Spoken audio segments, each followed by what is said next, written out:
The Thar Desert offers little margin for error. The extreme heat and lack of water make it an unforgiving testing ground for human survival. Yet, this terrain operated as a massive incubator. The scarcity of resources forged fiercely resilient communities, ultimately giving rise to India's formidable royal dynasties.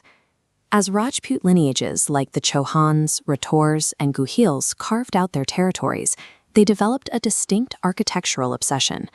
They secured their power by building straight up, engineering colossal stone fortresses atop sheer ridges. These walls housed military garrisons, but their primary function was projection.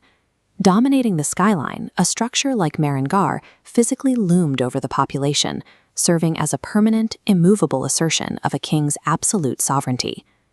Deep within the sands, Jaisalmer applied this same logic to commerce. Its towering sandstone battlements protected vital desert trade routes, allowing the local rulers to tax and control the immense wealth flowing through the arid landscape.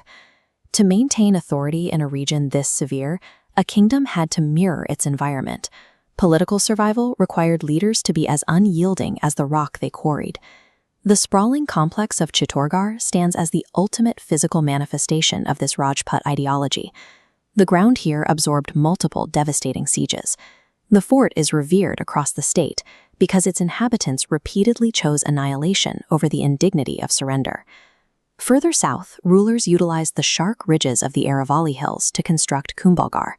By wrapping 36 kilometers of thick stone around the peaks, they engineered a closed, self-sustaining ecosystem that consistently broke the momentum of invading imperial armies. This defensive architecture is mirrored in its historical figures.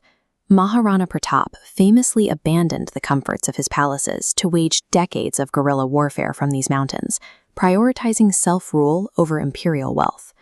Even the local livestock are woven into this regional mythology.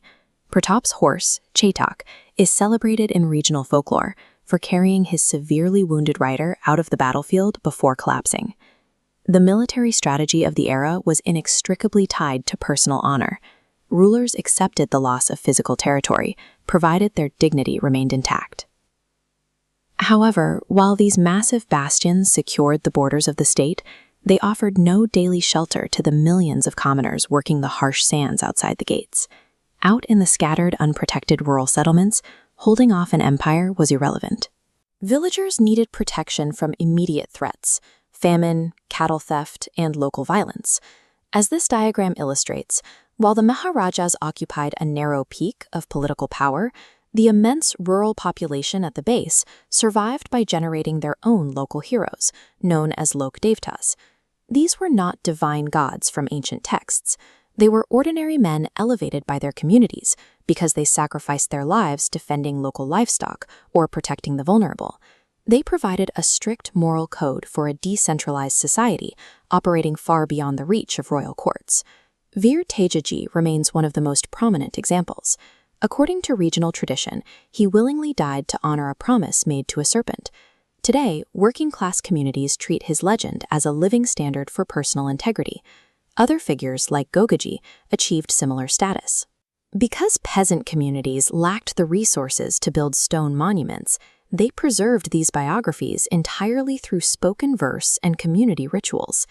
The nobility engineered their endurance through architecture. The peasantry engineered theirs through an unbreakable, constantly recited network of moral folklore. The physical environment exacts a heavy psychological toll. Months of relentless heat strip the landscape of variation, baking it into a uniform, oppressive brown. The population countered this sensory deprivation with intense pigment. Merchant homes in areas like Shekhawati were heavily saturated with intricate, brightly painted frescoes to aggressively break up the visual monotony. This defiance carried directly into community movement.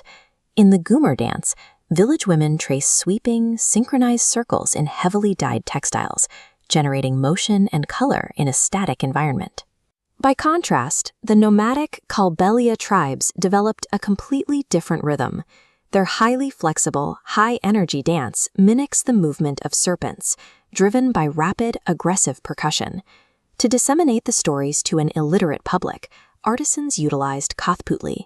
These intricate string puppets functioned as a highly mobile, effective broadcasting network. The accompanying soundtracks rely on highly specialized desert instruments, like the multi-stringed sarangi and the ravana hatha. The musicians operating these instruments act as the region's walking archives, holding the exact cadence of centuries-old battles in their hands. These creative practices operate as a calculated psychological immune system. They were developed specifically to keep the human spirit intact under the harshest possible conditions. Following 1947, India's political reorganization forced these disparate royal domains and tribal lands to merge, establishing the modern geographical boundaries of Rajasthan. As globalization accelerates, the challenge for any ancient region is survival. Do these historical structures and folk traditions retain real utility, or do they become static museum displays? The regional economy provides the answer. Former royal estates, like the city palace in Udaipur, actively anchor a massive international tourism industry, using their history to directly fund their own preservation. Concurrently, a new generation is weaponizing digital infrastructure. Young artists use global platforms to broadcast localized folk music and dances to international audiences in real time. Rajasthan operates simultaneously in 2 centuries. The walls still stand, the desert ballads are still recited, and the regional survival tactics remain in daily practice.